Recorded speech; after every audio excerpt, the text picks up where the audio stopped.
รัสเซียชี้ระบบปกครองแบบเซอร์สกี้ไม่มีทางทำให้การเจรจาเกิดขึ้นได้ขณะที่ข้อสื่อสันติภาพครั้งต่อไปอาจจะมีเงื่อนไขที่ยากมากขึ้นส่วนยูเครนยอมรับในที่สุดแล้วก็ต้องนั่งโต๊ะเจรจากับรัสเซียนายวาซิลี เนเบเซียเอกอัครราชทูตรัสเซียประจำสหประชาชาติให้สัมภาษณ์กับ RIA Novosti สื่อของรัสเซียว่ายูเครนได้แสดงให้เห็นหลายต่อหลายครั้งแล้วว่าไม่น่าไว้วางใจที่จะพูดถึงการเจรจาสันติภาพด้วยแม้ว่ารัสเซียจะพยายามที่จะแก้ไขข้อขัดแย้งกับยูเครนผ่านเส้นทางทางการทูตหลายครั้งแล้วก็ตามโดยรัสเซียนั้นได้แสดงความพร้อมที่จะเจรจาอย่างต่อเนื่องเช่นเมื่อเดือนเมษายนปี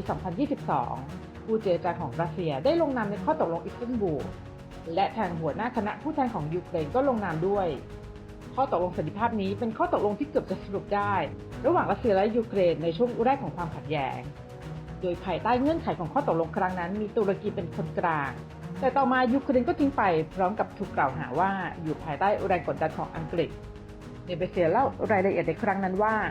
ทุกคนเห็นการสัมภาษณ์ผู้นำพรรครับใช้ประชาชนซึ่งเป็นหัวหน้าคณะผู้แทนของยูเครนในอิสตันบูล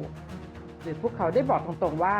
ทุกอย่างพร้อมแล้วแต่บริส จอนสันนายกรัฐมนตรีอังกฤษในขณะนั้นได้เข้ามาแล้วบอกว่าจำเป็นต้องต่อสู้ต่อไปทั้งนี้เรื่องราวของการเดินทางไปยูเครนของจอห์นสันนั้นเป็นที่รู้จักกันดีไปทั่วนอกจากนี้ยังมีเรื่องที่ปีที่แล้วที่โวโลดิมีร์ เซเลนสกี้ผู้นำยูเครนได้ลงนามในกฤษฎีกาอย่างเป็นทางการที่ห้ามมีการเจรจาใดๆกับผู้นำรัสเซียคนปัจจุบันพร้อมทั้งยังตั้งคำถามเพิ่มเติมถึงความเป็นไปได้ในการบรรลุข้อตกลงโดยไม่ต้องมีการเจรจาความไม่สอดคล้องกันอย่างโจ่งแจ้งเช่นนี้เป็นจุดเด่นของนโยบายต่างประเทศทั้งหมดของยูเครนดังนั้น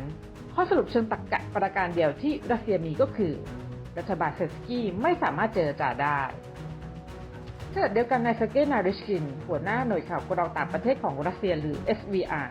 ได้ให้สัมภาษณ์กับผู้สื่อข่าวว่ายูเครนควรพิจารณาข้อเสนอล่าสุดของประธานาธิบดีวลาดิมีร์ ปูตินของรัสเซียอย่างจริงจังเพื่อยุติความขัดแย้งยูเครนนั้นจะได้พบกับสิ่งที่ดีกว่าถ้ายอมรับข้อเสนอของปูตินในตอนนี้เพราะการที่ยูเครนปฏิเสธที่จะยอมรับข้อเสนอล่าสุดของปูตินในการยุติความขัดแย้งจะส่งผลให้รัสเซียวางเงื่อนไขที่เข้มงวดมากขึ้น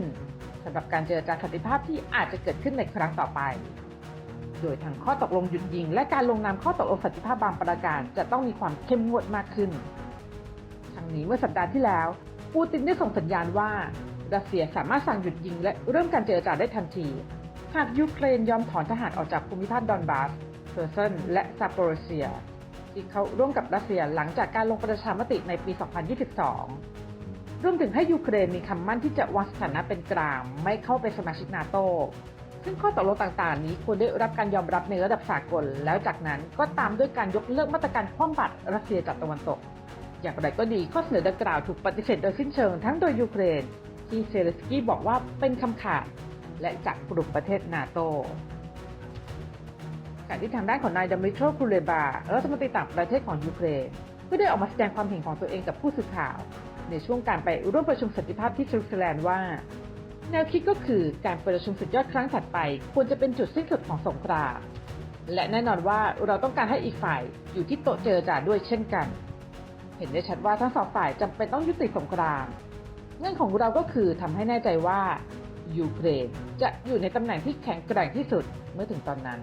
ยูเครนเข้าใจเป็นอย่างดีว่าถึงเวลาที่จะต้องพูดคุยกับรัสเซียแล้ว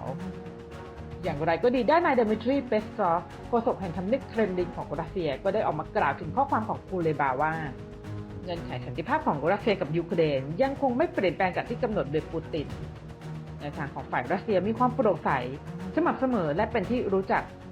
รวมถึงตัวคูเลบาเองก็รู้จักด้วยเช่นกัน